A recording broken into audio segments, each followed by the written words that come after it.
Okay, in today's episode, we are speaking to Mr. Tom himself, who has a company and it's about citizenship quickly. And I found Tom's work actually because I was doing a lot of my own research about second passports, alternative citizenship.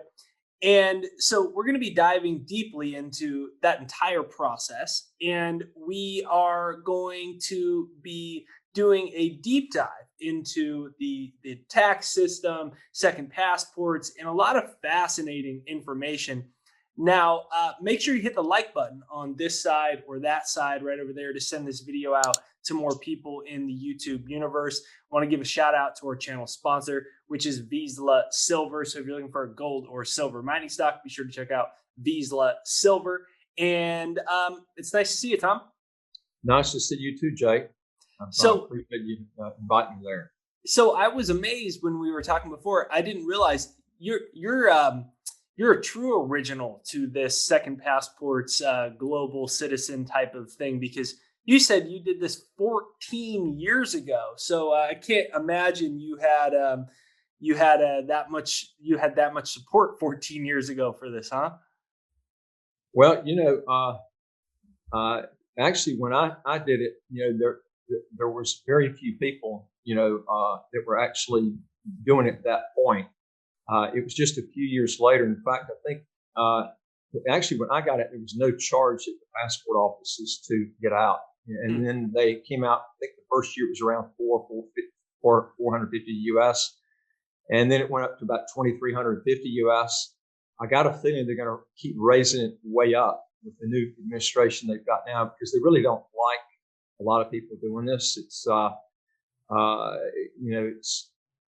U.S. really should do away with their taxation based on citizenship because it's the only country in the world other than India that does it. But it's the only country that really enforces the laws on it. But it's I think the government's going to come out with a lot more measures, and there's going to be a lot stricter on getting out of your U.S. citizenship.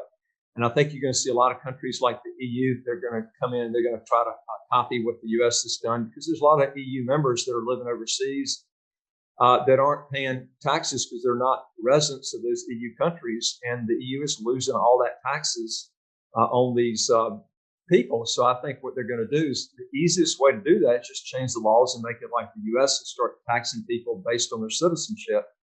When that happens, it's the easiest, quickest way to pick up literally billions of dollars. I don't think you're actually going to see a single country come out in the EU. I think the EU is going to make it a mandated law within the whole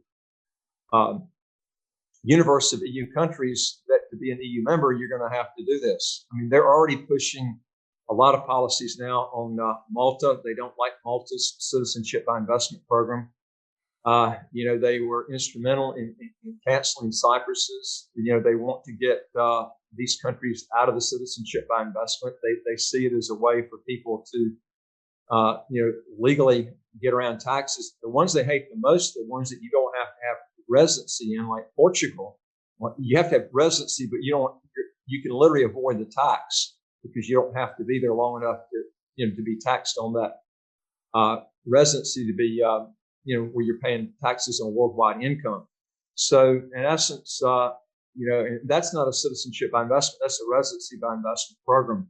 And the EU doesn't like that, especially the ones that let you avoid having physical residency there, to get the passport because they're not getting the tax dollars out of the person before, you get the passport. So, this is what I see happening. India just changed their tax laws dealing with this too. They hated. I was in Dubai for a while. A lot of Indians that come there, very successful Indians, that can literally avoid India's high taxes by going to places like Dubai that doesn't have any income tax.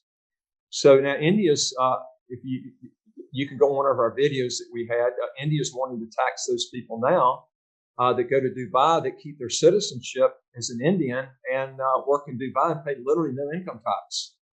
And there's a lot of them that are making millions of dollars to avoid taxes by living there. And what they don't see is if they would try to be more competitive, they could bring those people back. The competition should be on who can keep the tax the lowest, not trying to put all these pressure on these countries like they've done with Belize, and Costa Rica now has caved in. Now Costa Rica has, they went from a territorial tax system to a tax in residence on their worldwide income. And they did this because actually they just recently took a bailout from the IMF, and that was part of the requirement. And usually what happens is the IMF usually gives countries a choice of paying that back either through a VAT or through changing their income tax where they can raise more money in taxes. And Costa Rica made the stupidest decision. They did just the opposite of what St. Kitts did. What they did was they decided to come out with a taxation based on not territorial tax system, but on worldwide income. So now what's happened is they think that's going to raise more taxes. Now a lot of wealthy people won't move there. And what that's doing is it's going to stifle the revenue that's raised there because wealthy people don't want to be taxed on their worldwide income. They just can't figure that out. They'll figure it out as time goes on. St. Kitts did just the opposite. Neither party wanted to come out with an income tax. They had the same bailout, and we were just talking about this earlier, where their debt was around 156% of their public debt, and they actually reduced it in 2005 to about 2019, 60%. Now it's it's roughly around 60%. So it went from 156 to 60%. It used to be the highest public debt rate of any country in the world except for Japan. And here's a country that lowered their debt. Think about this. They lowered their debt 60% without raising the income tax. And when they came out with this VAT, everybody in the country went nuts because it was also on food and drugs. And instantly they took it off the food and drugs because you got to remember when you raise the taxes on everybody, not just the top 1%, man, I mean, people, that's when you get crucified. And that's what happened here. That's good. That's good because then everybody feels it. Yeah. Right? And they came back and they got really pissed off. The government instantly said, hey, and you got to remember what the government does is going to revert into votes later on. So if you come in here and you do things that's going to hit everybody, okay, you're going to have trouble in the next election. And they know that. And that's smart thinking there because that's the thing I like about this country is what they do, it affects everybody. So the government comes and they keep out stupid policies that tax people based on their work ethic. And it just doesn't make sense. And like I said, St. Kitts lowered their debt. They did it 60%. And think about this. They have no income tax, no capital gains tax, no estate tax, no inheritance tax. And think about this. When I came here, I couldn't believe that St. Kitts did this. If you're a citizen of St. Kitts and you're at least 60 years old and you're a national, okay, you could go into the government clinics here for dentistry and you can get your teeth cleaned, you can get cavities filled, and it's free. No income tax, no capital gains tax, no estate tax, no inheritance tax. At 62 years old, you can go in hospitals and you get almost all of your care paid for free unless you choose a semi-private or private room. And even then, it's fraction of what you'd pay in the U.S. if you do that. If you choose not to do that, virtually all of your hospital expenses are free. Now, you wonder how in the world, they don't even have this in the U.S., a country that taxes in some states as high as 50% or more. In California, they've just raised the taxes again, the state income tax. Now they want to come out with a wealth tax. And it's just insane. They think that's going to get wealthy people to gravitate there. It's going to do just the opposite. This is why Joe Rogan and other people have left California. I think Tesla did it for other reasons, not just taxes, but it's just killing their system, and they can't figure out why everybody's moving to Texas and Florida. I got better advice. Don't go to Texas or Florida. Get your butt and leave the U.S. and relinquish your U.S. citizenship if you want to get it to zero. You're not going to get it to zero going to Florida or Texas. Okay. And now you can, it does help, getting the foreign earned income exclusion because you can deduct, if it goes up each year, you can deduct up to around 108,000 per person or 216,000 per husband and wife. And you get the deductions off that. It's actually a little bit more than that. I'm just giving you round figures. And then, so you can literally leave the U.S., keep your citizenship and passport, use the foreign overseas exclusion. You got to qualify for it. You can't just leave the U.S. And then what you do is you can have your business totally tax free, depending on your income. If you got a lot of passive income, then you can, one or two choices you can do. You can either relinquish. Puerto Rico can also help too, but I'm advising people not to go to Puerto Rico because Puerto Rico now is they're trying to get statehood status. They've applied for this, and I think it's going to be soon. The reason I think it's going to be soon because the liberals in the U.S. know that most people in Puerto Rico vote liberal, and if they get Puerto Rico as a state of the U.S., it's going to increase the electoral votes the Democrats will have. So it's going to do nothing but help the Democrats. And they know if they're going to get it passed, they better do it while Biden's in office. And so this is what I'm telling you. If you want to take a chance in going to Puerto Rico, that's fine. But you might be doing international move, going all the trouble, hiring people, and then just pick up and leave again. I don't see the government maybe changing the foreign overseas exclusion. And let me tell you why that is.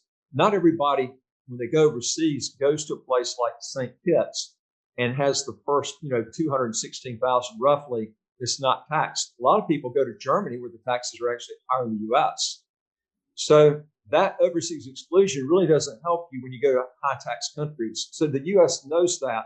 I don't think they don't see that as a person getting around high taxes because, believe it or not, a lot of people that participate in foreign earned income exclusion are not going to tax havens. Some are, but most of them aren't. They're going to other countries just because maybe that's where their business or their job is, whatever. So I don't see them really changing that. Okay, and then they might modify it a little bit. They might try to dig into the tax havens and stuff like that. But that's why I say get used to being outside the U.S. Then if they come in with little gimmicks like that, then you have a choice if you want to relinquish.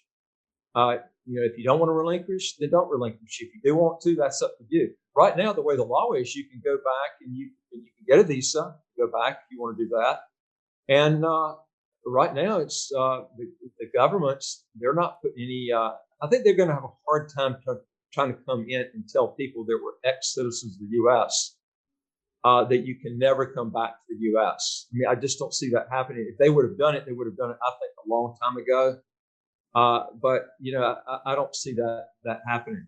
But it's just a call you have to make.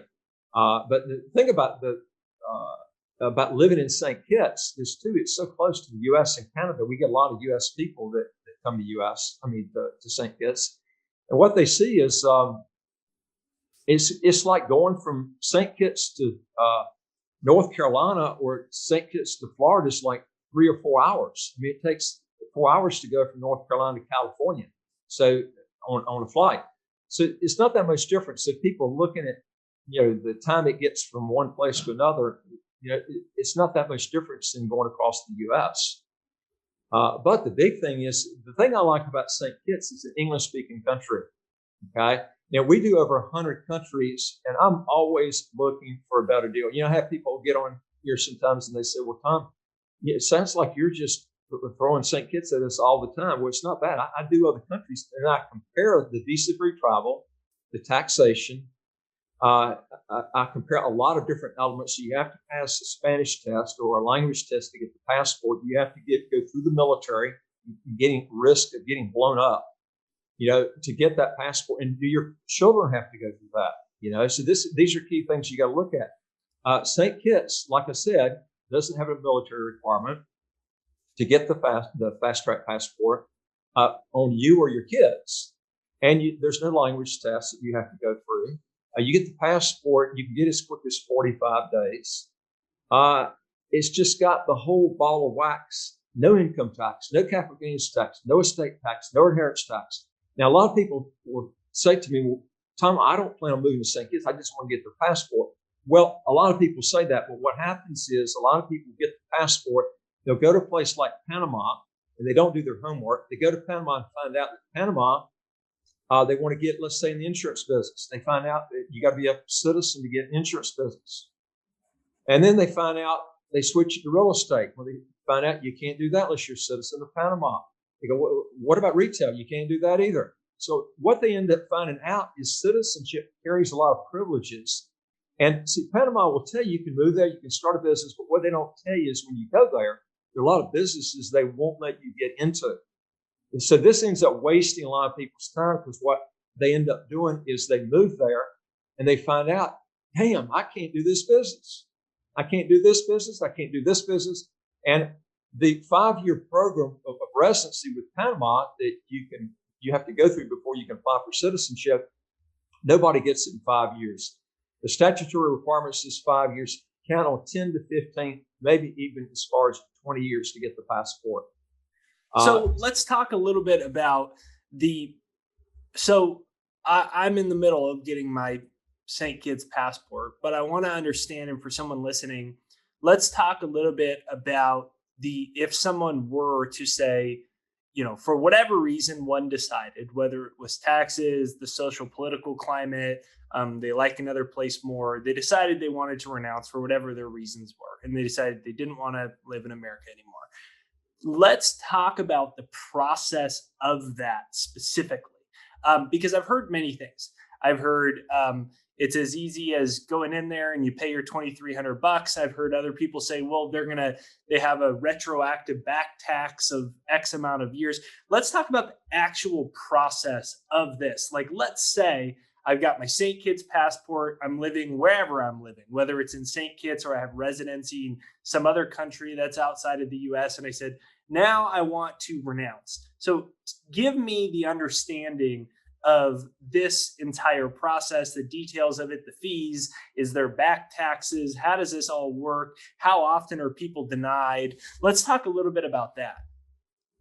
Well, first of all, there's a test to see what your net worth is, which is $2 million US. There's also other things they look at. And we don't do taxes for people, so we actually will send it to a tax person. But there are limits that you have, and Biden will probably change that limit, okay, on what your capital appreciation of your assets are at the time that you leave. So if it hits that threshold, over that threshold, what happens is you'll be taxed on that amount. And what I tell people to do is, if you're in it, especially if you're in a business where you're also you have to file a tax form. It's 88. It's like a book that you have to disclose that. You have to disclose assets and stuff. And also, they'll ask you if you've filed your taxes the last 5 years. If you have not, then you're going to have a problem, because you're having to file those last 5 years of taxes. And that's in that form at the time that you do it. Also, what they'll do is there's about 2 or 3 interviews, depending on your situation. They'll also ask you if you're crazy when you do it. I mean, that's one of the questions they ask you. They ask you if you're sane of mind, and which is kind of a little bit funny when they ask you that. And that's basically in it. And some people have also asked, I heard one person get on YouTube video, but this is incorrect. They'll also, this one person was told that you would not qualify for Social Security, and that's wrong. If you've got 40 quarters in on Social Security, you still qualify for your Social Security benefits, just like anybody else. I mean, this is like someone that's going, gets a green card and they go to the U.S. and they live there and they qualify. They paid in taxes for 40 years or 40 quarters on their Social Security. Then even if those people give up their green card and leave, they can still qualify for those, for Social Security, because they paid in the system for 40 quarters. So that's not going to have any effect. Medicare is effective, because you also have to go. Medicare is you have to get it done in U.S. hospitals to begin with. So if you relinquish, that will end. But I'll be honest with you, even with what Medicare picks up, it's still cheaper getting your health care done outside the U.S. But the process will take you now is a little bit different because of COVID-19. You got all these embassies that are backed up. I can't tell you the length of time it's going to take because we're in a different time period. But I can tell you, when the time period when I was looking at, it took a year to actually process everything. This is when you didn't have a ton of people going through this. So you're looking at, it could be a year and a half now with all this stuff going on, because it might be 2 or 3 years, depending on how long this COVID-19 goes and gets everything backed up. So there's no really time period that I can give you on that because of what's going on right now. My suggestion is, if you're thinking about doing it, I would do it sooner rather than later because of this time period to get back, to get out of your citizenship, because you're having to depend on, you can't just leave and say I've relinquished. You're depending on that passport office to go through this procedure to get this done. And so if you're lingering on this, it could be years down the road, possibly, to get totally out. I'm talking about the time you apply, the time you get out of it. And you're going to have to fulfill those tax requirements before you leave. And there also is a time period from the time you actually, that your passport, your relinquishment actually occurred to the front of that year. So if your relinquishment goes through in, let's say, in June, and you still have taxes from that you didn't maybe file from the first of the year to the time you actually got out. So you're going to have to declare that too. Is how that works. But as far as your amounts you're going to end up paying, and I think you're going to see a change on that this year. It depends on your assets and the tax laws at that point in time. But if your income is growing really fast, I would tell you to do it sooner rather than later, because what's going to happen is, you're probably going to hit the threshold. It's based on income and assets. So you're probably going to hit that threshold as your income goes up higher and higher and higher. You're more likely to hit those thresholds, depending on what the thresholds are at the time you get out.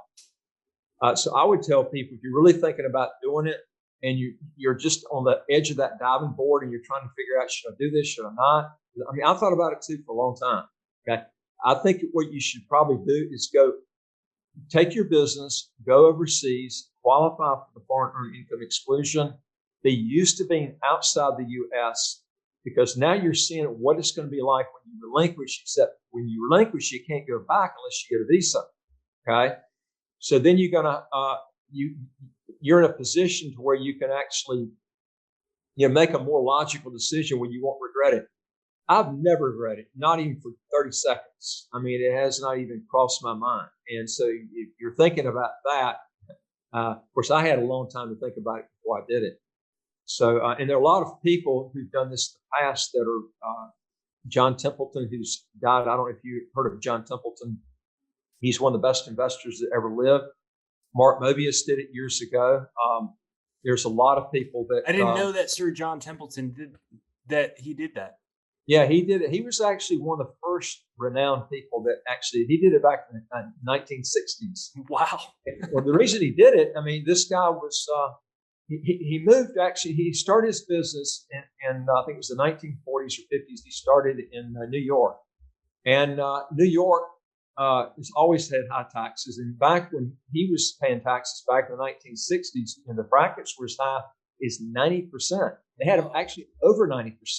So, I mean, basically, you were losing everything you had pretty much over that bracket. Okay. Wow. The government took everything. And he moved to Florida, which helped him because it didn't have a state income tax. But he also figured, gee, why don't I just move outside the U.S. and relinquish and just dissolve it all, And I actually became pretty good friends with John Templeton. We used to market a lot of his mutual funds, the Templeton Group. And I actually talked to him back in 1995, 96. He was still alive then. The nicest fellow you'll ever meet. And we started talking and stuff. And I told him, I realized that he had relinquished years ago. And we started talking. And I said, I know that when you sold the Templeton Group to Franklin Templeton, you saved a bunch in capital gains tax. And he told me, he says, Tom, there's a lot of stuff in the press on this, but people don't realize that all these payments that are coming to me, about, I think he said 30% was withheld. Okay. So remember, that was a U.S. company that he sold. So the key is you can't just get yourself out. You need to get your assets out too. But he knew that. I mean, this guy was a Yale grad, and he was a very smart fellow. But he was there almost the same time my dad was there, and I think my dad was there right before he was. And he knew that he needed to move out as much as he could, which he did. And then, but he still kept the Templeton Group, which is was in St. Petersburg, Florida. And then he sold that to Franklin Templeton Group. And he did this, and he was a very smart person. And one of the things he told me, he says, Tom, I can make decisions now not based on when to sell something, based on the tax consequences. I can sell it when I want to. And this had a lot of sense to it, because a lot of people think, should I be selling something at the end of the year, or should I wait until the next year when these new tax laws are coming into place? I'm going to save X amount. He didn't have to think about that. Okay. And also, he had the choice to pick and choose the equities to go in countries that had no withholding taxes. This is something else. There's approximately 21 countries in the world that have a no withholding tax. And people think when you relinquish, you're going to actually get your taxes to zero. Actually, you can pay a lot more in income taxes when you relinquish than when you don't relinquish. Let me give you some examples. Everybody thinks that Switzerland is a big tax haven. Well, if you buy a stock in Switzerland like Nestle, there's a 35% withholding tax on that stock. So they don't care whether you're a citizen or not. You're going to have that 35% taken out, whether you're a citizen, a resident of St. Kitts or not. That doesn't make any difference. Okay. So what makes a difference is now you've relinquished your ties to the U.S. by relinquishing your U.S. citizenship. Now you're free to choose and pick what you want, where you want your money to go, and stop the tax. You can't do that with the U.S. Let me give you an example. You're a U.S. citizen and you pick a country that doesn't have withholding tax, like Hong Kong, Singapore, UK, believe it or not, doesn't have a withholding tax to foreigners. Then you can do that if you're non-U.S. Citizen or resident, and not be having a tax on that money.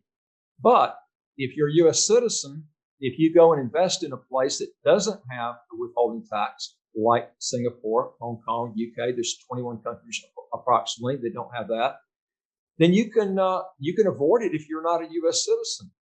And what I always tell people, it's like Warren Buffett. Warren Buffett, when he picks a stock, he doesn't know if that stock's going to go up or down. He's just like anybody else. He's smarter than your average person in investing, but he doesn't know if the stock's going to go up. But why not pick a stock in a place where you know 110% that there's no tax in there? That's automatically putting you ahead of the game. Okay. Then pick your equities in those countries that don't have a withholding tax, because you already have the game. You know that you're not going to lose 20 or 30 or 35% like in Switzerland. So pick those stocks and those equities in areas that don't have withholding tax, because then you've automatically saved 20, 30, 35% of your money, guaranteed. Okay. You pick a stock, you don't know what a stock's going to do. Okay. It could go up, or it could go down. I saw where recently Buffett bought a Barrick Gold. Everybody piled into Barrick Gold. Right after they found it, he bought it. And it went up, and then it just caved in. And it's been close to around 20 in the Canadian market there. And so, he doesn't know what a stock's going to do. Stocks he picks can go down. Okay. But it wouldn't be nice to pick a stock where you know there's 100% that you're not going to lose any money as far as taxes go on that. Because now capital gains, I don't know of any country in the world that taxes foreigners on their capital gains. Most countries do have a withholding tax, though, on dividends, except for those 21 countries. So like I said, moving out of the U.S., relinquishing your U.S. citizenship doesn't get your taxes to zero. What you're going to have to do is you're going to have to go in, you're going to have to find those areas and concentrate in those areas. And by the way, too, I looked from the last 50 years, from the last time I checked, it was from 1969. This came out maybe in the last year. The Hang Seng Index has outperformed the S&P 500 index. That's the Hong Kong Stock Exchange, which, by the way, none of the Hong Kong stocks on that exchange are have a withholding tax on dividends. And even the ones in China, there's only a 10% withholding tax. All right, so fair enough. Tell me this question now: why do this? And I hear everything you're saying, but let's talk about from the perspective that I'm sure you've heard, which is, it is un-American, or you are, a traitor, or, I've had, heard people say, I'm not leaving, I'm staying right here. So tell me the answer to that, your answer to that question of when someone says, because immediately there's resistance in a couple ways, and I'm sure you've encountered, you've been doing this a long time. There's one level of resistance where people say, is this illegal? And we're talking about just a totally legal leaving your country and moving to another country. But then let's talk about when someone says it's unpatriotic, or it's un-American, or you're a traitor. Address that for me. Well, first of all, you don't have to take it from me. You can go just do a Google search and put foreign earned income exclusion, and you'll pull it right up. The first thing that comes up is the IRS dealing with the foreign earned income exclusion.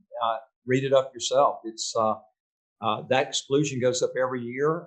You can look at the limits. It gives you the deductions. It's not just the exclusion. You get write-offs on top of that. So there's a lot of, you can do Google searching too on relinquishing U.S. citizenship. My advice is to get professional advice, but also don't just depend on that. Learn yourself. And as far as patriotic, I've never had this at all. I've watched Roger Ver, which I like Roger Ver a lot because I like his libertarian views are so much close to mine. And one of the things he brings up is this thing about the what's patriotic, fighting for your country. I look at this Vietnam War. That was a lot of patriotic people fought in that war. And Roger Ver was talking about, this military stuff, that, forcing people to go into a military for ridiculous reasons. And I think the Vietnam War was, even the ones that were for the Vietnam War, I can't imagine anybody who's pro-Vietnam War today. I mean, it just doesn't make sense. 58,000 people, patriotic people, died in this war. And, the thing was that the people took off and left. Now people are calling them smart. Look at what happened to Muhammad Ali. People looking at him as being smart. And I totally agree. He of course, he did it for religious reasons. His whole thing, why should I go over and kill somebody that had done anything to me? Okay. His whole thing is, why don't I just wait till they come to my back door with a gun? Because the likelihood somebody from Vietnam getting on a plane, coming to my door with a shotgun and shooting me, I think I'd rather wait for that instead of going and getting this grandiose idea that some Vietnamese is going to become a communist and come over and kill me. That's just stupid thinking. And the problem is we had people like McNamara at that point even admitted after the war was over with, it was a huge mistake. And I'm thinking, what a dummy. Why would someone say that after 58,000 people died? Why didn't he say something about that when the war was going on? He could have saved a ton of lives and just stopped the war. And guess what? We left. No one won the war. Okay. Everybody left. They were chasing the guys out on the helicopters. That was the last scenery. And guess what? Vietnam is still not a totally free country. It is freer than it was back then. It's still basically a communist country. They do have a stock exchange there. But the thing is now we get along with the Vietnamese fine. But what about the 58,000 people that died? The same results we would have today if those 58,000 people had not died. So I would say the ones that were unpatriotic were the ones that I would look up to. And I also look up to the ones that fought in the war too that died. But I'm thinking, if those people could look back and see the results of what happened, they wouldn't go through the same process again. And if I had been drafted, I had a high number back then as far as drafting.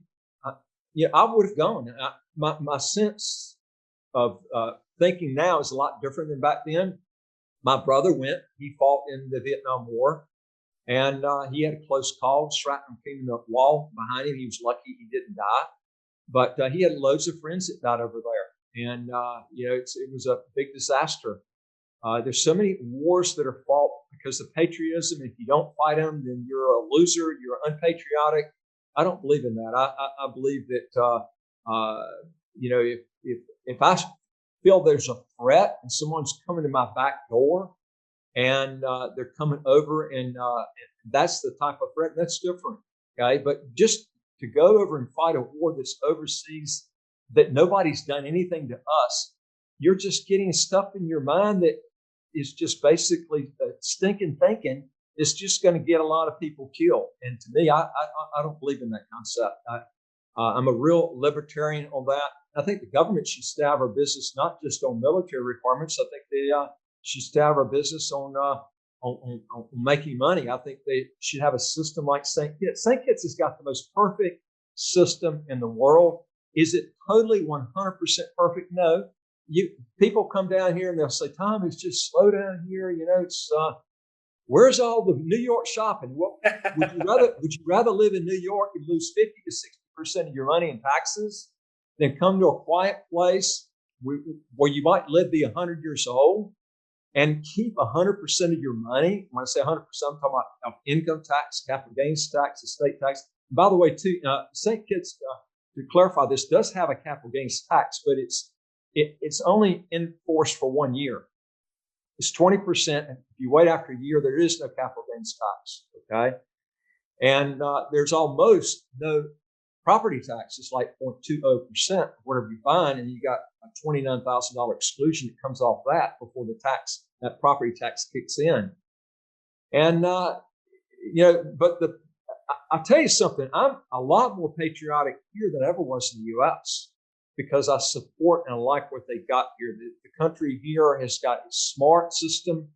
They're not only smart, they've proven with the smart VAT system they got, they can lower the VAT 60%.